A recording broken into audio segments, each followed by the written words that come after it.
Kadin, apa kabar? Jumpa lagi di acara podcast Ngopi Ngobrol Permasalahan di DKI bersama Kadin DKI Jakarta, di mana setiap episodenya menghadirkan narasumber yang berbeda dan ahli di bidangnya. Tema ngopi kita kali ini yaitu membakar peluang usaha sektor kesehatan di Jakarta Kota Global. Kita akan mengulik tentang peluang-peluang usaha di sektor kesehatan di DKI yang sekarang sudah menjadi daerah khusus Jakarta menuju kota global. Serta pandangan dan saran-saran dari narasumber yang hebat ini kita akan dengarkan pada siang kali ini. Sobat Kadin, tanpa menunggu lama-lama, narasumber ngopi kita hari ini adalah Ibu Dr. Reza Woto Asmoro. Saya yakin Sobat Kadin sudah tidak asing lagi dengan beliau yang saya yakin sudah banyak menghiasi layar kaca. Beliau sudah cukup dikenal pada saat menjadi juru bicara pemerintah pada saat pandemi COVID. Halo Bu Dokter, apa kabar? Halo, baik. Alhamdulillah Dokter Ferry, apa kabar? Alhamdulillah sehat. Terima kasih Dokter Reza sudah hadir pada acara kopi kita kali ini. Terima kasih banyak loh sudah diundang, nih satu kehormatan saya diundang oleh Kadin DKI ya. Sekarang udah jadi daerah khusus ya. Sebagaimana kita ketahui Dokter Reza, ya, 1 bulan yang lalu Bapak Presiden Joko Widodo sudah menandatangani Undang-Undang Daerah Khusus Jakarta. Wow, ya. Ya, artinya memang Jakarta memang mesti bersiap-siap sebagai kota global, sebagai pusat perekonomian, Setuju. sebagai pusat jaring bisnis, sebagai pusat pendapatan nasional.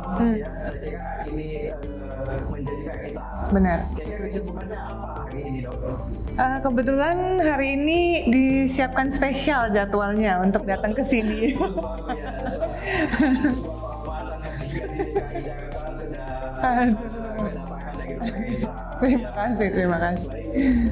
Saya kira sebagaimana tadi tema yang sudah saya sampaikan Dokter Reza, ya kan, kami ingin menangkap beberapa mungkin jawaban dari Dokter Reza, karena saya yakin Dokter Reza sebagai seorang influencer, ya, Dokter Reza juga sebagai yang selalu menularkan vibe positifnya. Amin ya. Ya, untuk masyarakat. Tentu dan banyak sekali Dokter Reza sudah berinteraksi dengan banyak orang, tentu memahami Jakarta dengan permasalahannya. Insya Allah. Yang pertama mungkin Dokter Reza, apa saja mungkin tren terkini yang Dokter Reza lihat dari industri kesehatan? Oke, kalau industri kesehatan itu akan selalu menjadi peluang bisnis yang sangat baik ya. Terutama saya sebagai masyarakat kesehatan, pasti kan yang kepikiran pertama kali pasti yang nyata, yang lazim pasti bikin tempat praktek. Izin itu praktek mandiri, ataukah itu klinik, ataukah itu rumah sakit gitu ya. Dan tren terkininya itu semua terintegrasi dengan yang udah maju nih, kayak ada internetnya di situ, ada artificial intelligence-nya di situ dengan alat-alat kesehatan yang terkini gitu ya. Dan nggak harus punya lahan besar, tapi rumah sakitnya yang penting maju teknologinya gitu. Yang makin kesini nih makin luar biasa. Termasuk juga integrasi dengan laboratorium, terus juga ya apotek atau pemenuhan obat-obat yang memang udah makin modern semua sekarang, semuanya dan terintegrasi satu sama lain gitu. Betul sekali Dokter Reza. Ini menarik jawaban Dokter Reza. Artinya saya akan lanjut pada pertanyaan kedua mungkin ya. Oke. Bagaimana perkembangan teknologi medis dan digital mempengaruhi landscape bisnis di sektor kesehatan khususnya? Oke, kita kan benar-benar sudah masuk ke era revolusi industri 4.0 ya, di mana situ ada AI tadi, artificial intelligence, kemudian ada internet di situ, IoT, terus juga ada big data di situ. Nah, ini kan pasti berdampak besar untuk dunia kesehatan ya, apalagi kita sudah terbiasa menggunakan gadget, semuanya mulai dari handphone, kita mau pesan makanan segala macamnya udah bisa dari mobile. Nah, transport aja yang tadinya nyari di pinggir jalan sekarang udah bisa pakai mobile gitu ya.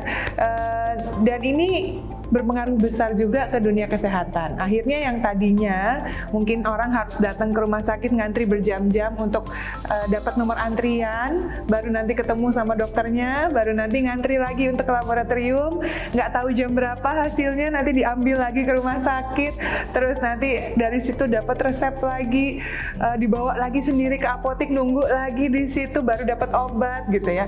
Nah, proses itu sekarang sudah mulai berubah dengan adanya dunia digital ini tadi. Jadi senang banget karena memang akhirnya kebutuhan masyarakat, misalnya untuk appointment, itu udah bisa langsung online. Banyak aplikasi yang terhubung langsung dengan rumah sakit ya, Vaskes, yang bisa langsung daftar sesuai dokter yang memang dituju. Terus udah ada jam khususnya, bahkan nggak perlu ngantri lagi untuk dapat nomor antrian, udah langsung dalam bentuk nomor antrian. Terus juga begitu sudah selesai, resep sudah online, bisa langsung dipesan melalui e-commerce mungkin yang bekerja sama, atau bisa langsung dengan apotek yang online, akhirnya bisa langsung dikirim ke rumah. Jadi bahkan kalaupun nggak perlu harus langsung periksa ke dokter gitu ya, bisa langsung konsultasi online juga di situ. Kalau misalnya jaraknya terlalu jauh gitu ya, dengan Vaskesnya. Jadi banyak banget sih kemudahan-kemudahan di dunia medis ini yang ya karena sudah ada digital di situ. Terutama kalau ada hubungannya dengan data. Jadi si satu rumah sakit dengan rumah sakit lain, misalnya Vaskes lain, itu bisa tahu track record pasien ini berdasarkan online. Itu udah keren banget sih, kita udah kayak se-advance itu, kita nggak perlu minta lagi datanya dan udah langsung tahu nih riwayatnya apa aja. Ya memang kalau dulu satu rumah sakit dengan rumah sakit yang lain itu sangat sekrit sekali ya dalam menyimpan data ya. Betul. Tapi ke depan ada sebuah integrasi ya. Nah itu. Karena memang inilah kemajuan digital ya. Menarik sekali ya kan, karena memang kita sudah memasuki era disrupsi ya. Itu dia. Iya. Menurut Dr. Reza, sebagai seorang praktisi yang sudah banyak kenal dengan teman-teman semuanya ya kan, baik dengan jaringan yang begitu luas, kira-kira peluang bisnis nih Dr. Reza yang Dr. Reza lihat terkait dengan pengembangan teknologi medis ataupun kesehatan digital seperti apa? Ya, karena tadi nih seperti yang saya sudah bilang, sudah butuh integrasi satu dengan lainnya, pasti itu ada dalam satu yang namanya telemedicine. Nah, telemedicine itu sendiri kan suatu potensi bisnis yang besar sekali ya. Itu dari hulu ke hilir bisa dinaungi di dalam si telemedicine ini.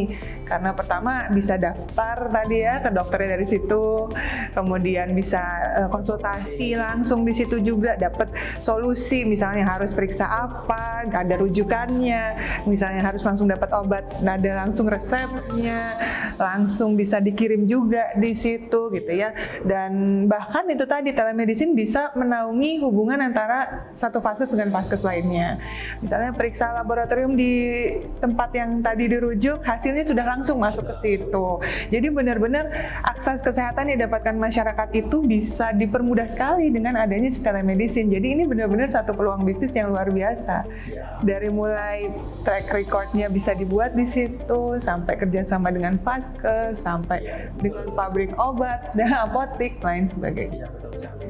Menurut Dr. Rey, potensi pasar ke depan selain telemedicine atau ada produk tertentu mungkin berkaitan dengan kesehatan, sektor kesehatan ke depan? Digital nih ya, media kesehatan sih.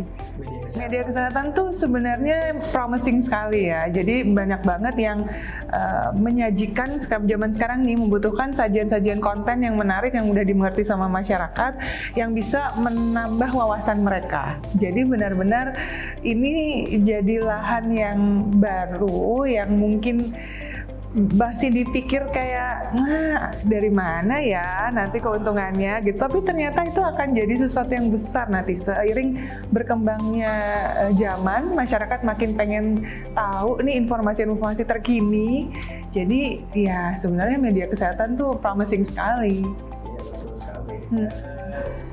Bagi seorang pengusaha pemula tadi, kira-kira apa tantangan utamanya yang sangat mungkin dihadapi, termasuk juga kiat-kiat strategi memulai bisnis di sektor kesehatan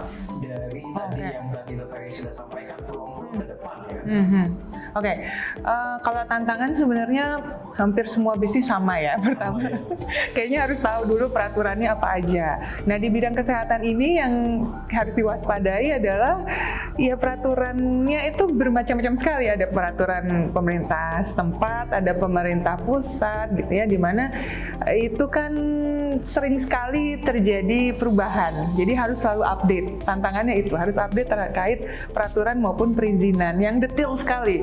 Apalagi hubungannya kan kalau di kesehatan nih sama nyawa ya, sama kesehatan. Jadi berbahaya kan. Jadi benar-benar aturannya kadang-kadang jauh melebihi daripada ya misalnya kita bangun kantor biasa gitu ya.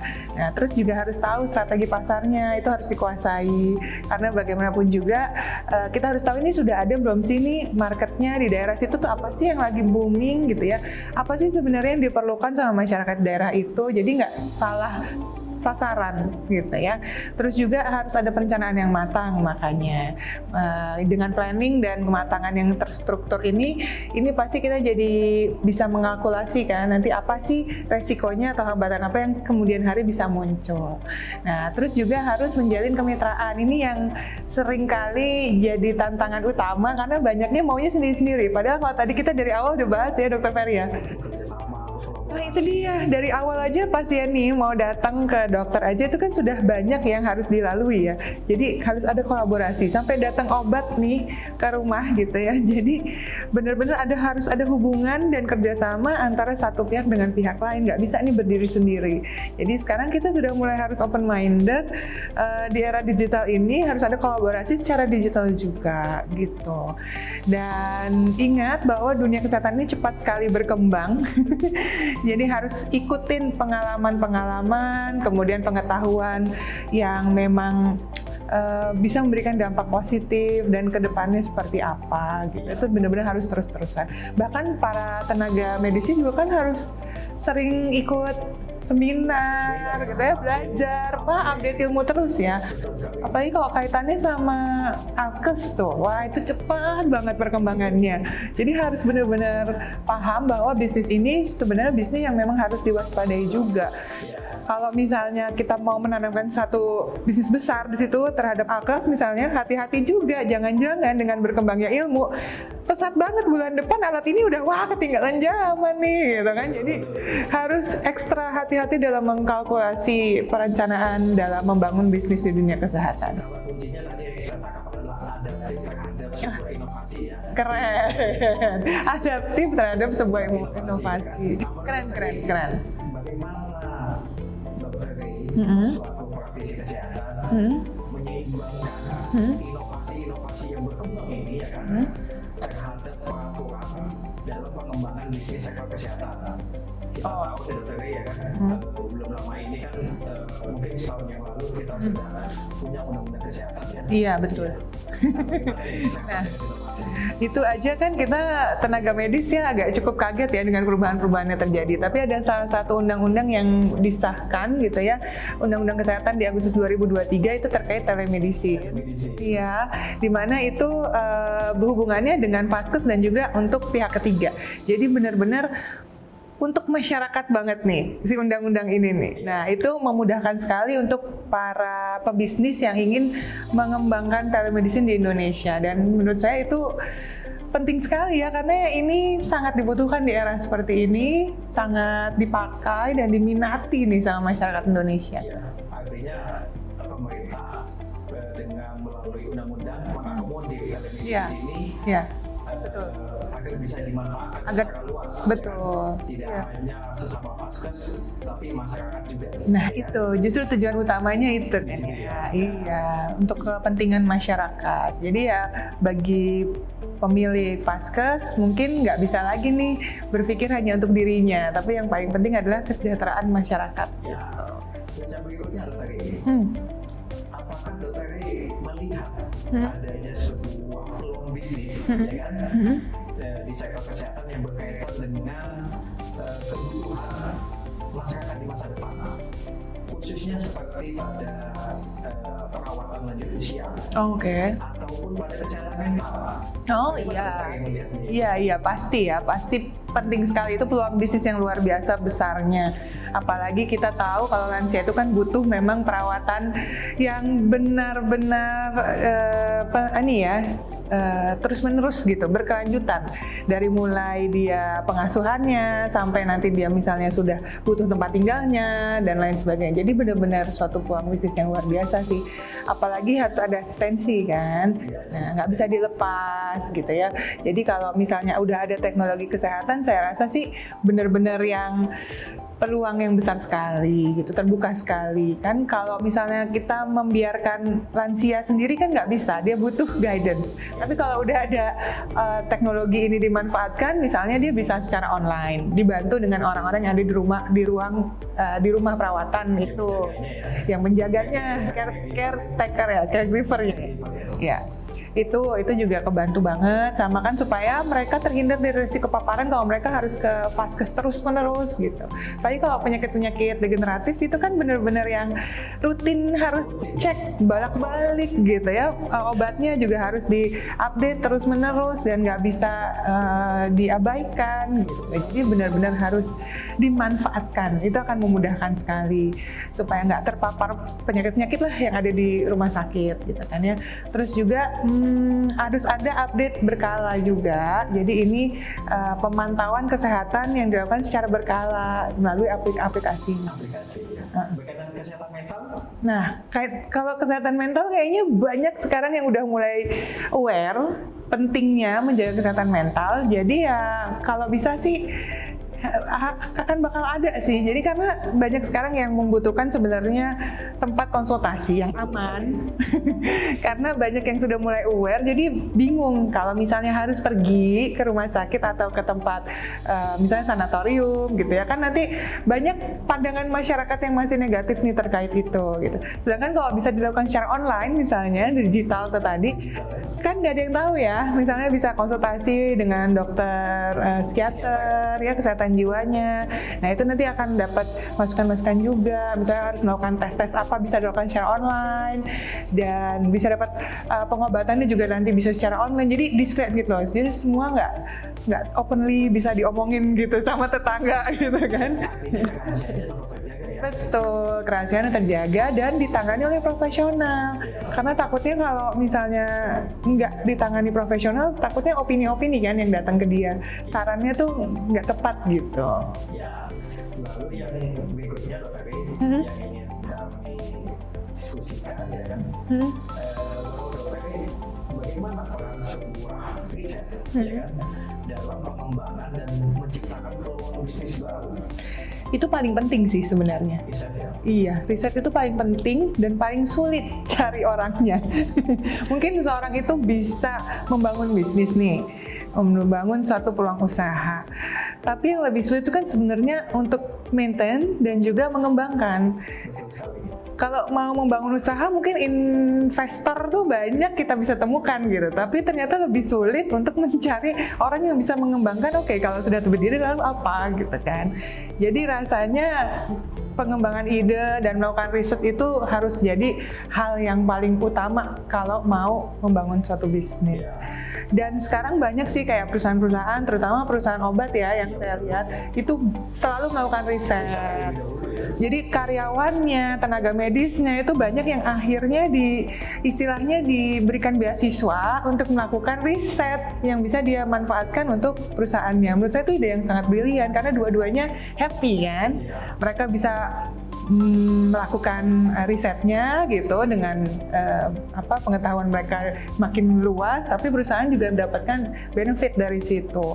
Dan ya jadi open kan, oh iya nanti bisa ada pengembangan ini itu, akhirnya perusahaannya bisa berkembang, bisa milih-milih dan nggak ketinggalan zaman sama kompetitornya. Iya betul. Artinya kita perlu melakukan sebuah riset sederhana ya sebelum memulai sebuah usaha ya. Kalau kita belajar dari pasca pandemi COVID-19 kemarin, peluang bisnis peluang bisnis ke depan, ya kan, yang lebih menonjol katakan di wilayah tertentu itu, apa yang dokter lihat, ya kan, selain tadi yang dokter sampaikan, telemedicine itu tadi, ya kan? ya. Saya kira dokter, karena kita ini sudah apa istilahnya, sudah menuju pandemi ya, ya kan? Nah, saya kira ini sudah selesai nih. Benar. Pandeminya sudah selesai, ya kan? Menurut pandangan dokter ke depan, ya kan? Ya. Selain tadi yang dipaparkan, apakah masih ada Oh ya banyak sih. peluang bisnis yang ke depan mungkin ya? Bagaimana dokter melihatnya? Sebenarnya banyak sekali ya. Kalau dibahas kesehatan tuh kan dari ujung kepala sampai ujung kaki. Kayaknya banyak yang bisa dikembangkan. Tergantung memang kebutuhan pasarnya apa sih. Nah kalau saya melihatnya makin ke sini, orang itu makin tertarik untuk preventif. Jadi bukan pengobatan, tapi pencegahan supaya dia nggak sakit. Makin banyak aware gitu loh tentang kesehatan. Jadi mereka akan lebih cari tahu atau datang ke pusat-pusat kebugaran misalnya. Yang berhubungan sama kesehatan, dan tentunya kan sebenarnya paling baik dikelola oleh tenaga medis yang berhubungan ya. Misalnya yang paling simpel pusat kebugaran olahraga gitu ya. Kalau misalnya nih dokter olahraga bekerja sama dengan dokter fisioterapi misalnya, dengan para tenaga medis yang bersangkutan, kan akan lebih baik ya. Jadi benar-benar bisa bikin misalnya satu schedule gitu, apa sih diketahui dulu nih orang butuhnya apa, nggak boleh olahraganya apa, keseimbangan ototnya bagaimana gitu. Jadi benar-benar semua bisa dideteksi. Apalagi sekarang digital. Untuk tahu, oh ini masa ototnya berapa, densitas bone-nya berapa, atau bagaimana usia fisik orang ini tuh, bagaimana usia biologisnya tuh sebenarnya gimana gitu ya. Itu kan sekarang udah pakai digital ya, semua udah pakai hitungan secara digital, pakai alat gitu. Udah canggih lah sekarang. Jadi kalau bisa datang ke satu pusat itu, kemudian udah tahu, oh nanti sistemnya seperti ini, ternyata ada yang harus perbaiki. Oke, ternyata harus melakukan olahraga ini. Misalnya kardionya harus ini, stretchingnya harus ini, misalnya pilatesnya gimana, yang kayak gitu-gitu. Berkaitan lagi, itu nggak cuma sampai situ. Biasanya wellness tuh ada hubungannya lagi sama makanan kan. Pola makan udah mulai diperhatikan, apa sih pola makan sehat gitu. Dan banyak orang nggak mau ambil pusing. Biasanya aduh iya makan sehat tapi ngolahnya gimana ya gitu. Saya kan nggak bisa masak misalnya gitu. Nah makin sekarang orang maunya yang instan. Jadi catering sehat yang berhubungan sama itu tadi medis yang benar-benar disesuaikan, personalize dengan setiap orang. Itu menarik karena makin banyak yang butuh. Berhubungan juga misalnya dengan tadi telemedicine. Ini orang sudah diidentifikasi hipertensi atau misalnya diabetes mellitus gitu ya. Ya terus selain obat, pola makan juga harus dijalankan yang baik kan? Nah gimana? Nah itu juga bisa tuh nanti misalnya konsultasi lah dengan dokter gizinya di situ, dapatlah itu pola makan. Nanti pola makan itu bisa langsung misalnya kerjasama lagi dengan catering sehat yang ini, disiapkan makanan dari pagi, siang, malam udah ada, dia tinggal taunya oh udah makan misalnya gitu. Itu juga jadi satu hal yang menarik kan untuk dilakukan. Jadi ya banyak sih sebenarnya, tapi lebih ke prevention sekarang. Jadi saya berkesimpulan, COVID ini blessing buat kita. Iya, banget ya, ada blessingnya lah. Perubahan paradigma yang tadinya paradigma sakit sekarang menjadi paradigma sehat. Sehat, iya setuju. Pola hidup healthy, ya kan? Termasuk juga peluang usaha di prevention. Jadi bukan kita seperti mengobati yang sakit, tapi hari ini kita bagaimana mencegah. Betul. Ya, artinya blessing buat kita mau tak mau kan harus menjadi orang yang sehat. Orang yang sehat, benar. Udah jadi aware sama kesehatannya, aware juga sama digitalnya. Betul. Gitu ya. Lalu dokter bagaimana melihat dan menilai sebuah keberlanjutan untuk pertumbuhan jangka panjang peluang bisnis yang menurut dokter dapat diidentifikasi seperti apa ke depannya? Ya. Sustain agar Oke, supaya sustain bisnisnya bisa terus berkembang ya pasti harus ada kajian, harus ada evaluasi gitu ya, yang tentunya disertai dengan adanya inovasi, adaptasi, kreasi, dan tadi kolaborasi. Itu sih. ya, dan dalam kuncinya cari kolaborasi Kolaborasi. Artinya tidak bisa berdiri sendiri. Nggak bisa, harus saling support dari hulu ke hilir. Demikianlah obrolan kita hari ini bersama dengan Dr. Reisa Asmono. Terima kasih. Dan dari obrolan ini semoga para pengusaha khususnya yang di bidang kesehatan dapat menciptakan peluang-peluang usaha baru.